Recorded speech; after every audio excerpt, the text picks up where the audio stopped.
ऐसे लोग और चीजें जिनका दिमाग आइंस्टाइन के दिमाग से भी कहीं ज्यादा बढ़कर है। सच में भाई।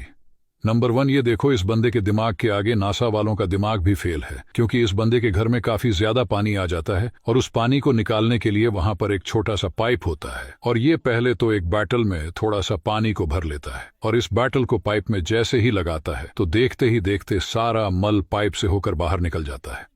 नंबर 2, ये देखो, इस बंदे को मंकी मैन कहना बिल्कुल भी गलत नहीं होगा, क्योंकि देखो, सीधा पेड़ हो या फिर सीधा सीमेंट की दीवार या उस पर इतना स्पीड से चलते हैं कि बंदर बिरादरी वाले भी इसके इस कला को देखकर शर्मा जाए। नंबर 3, ये देखो, ऑक्टोपस एक जलीय जीव होने के बावजूद भी इतना ज्यादा इंटेलिजेंट होता है कि ये अपने शरीर को पास में मौजूद चीजों पर ऐसे गायब करता है जैसे कि वहां पर कोई ऑक्टोपस नहीं बल्कि पत्थर हो।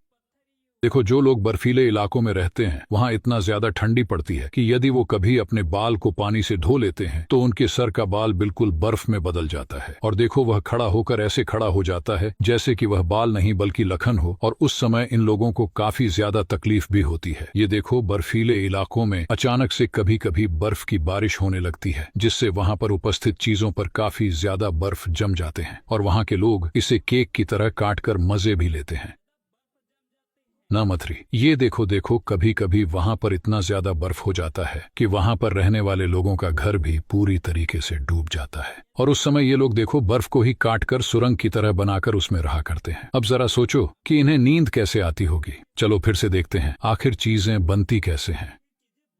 ये देखो, जिस कैंडल को हम दीपावली या फिर घरों में प्रकाश के लिए जलाते हैं उसे बनाने के लिए सबसे पहले मोम को मेल्ट कर लिया जाता है। फिर कुछ इस तरह के साथी होते हैं जिसमें रस्सी को लपेटा जाता है। इसके बाद इसके ऊपर वाले छेद से मोम को डाला जाता है और देखो, जब ये मोम सूख जाता है तो ये कैंडल बनकर तैयार हो जाता है।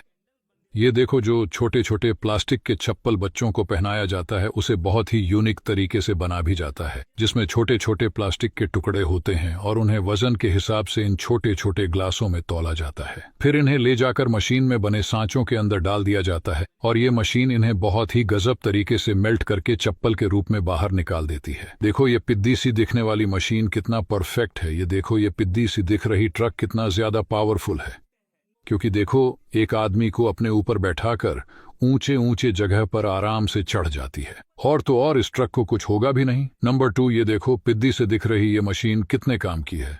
देखो, ये बेल्ट के पट्टे के ऊपर कितने गजब तरीके से डिजाइन बनाती है कि जिसे देखकर आपकी आंखें धोखा खा जाएंगी और तो और ये काम चुटकियों में कर भी देती है।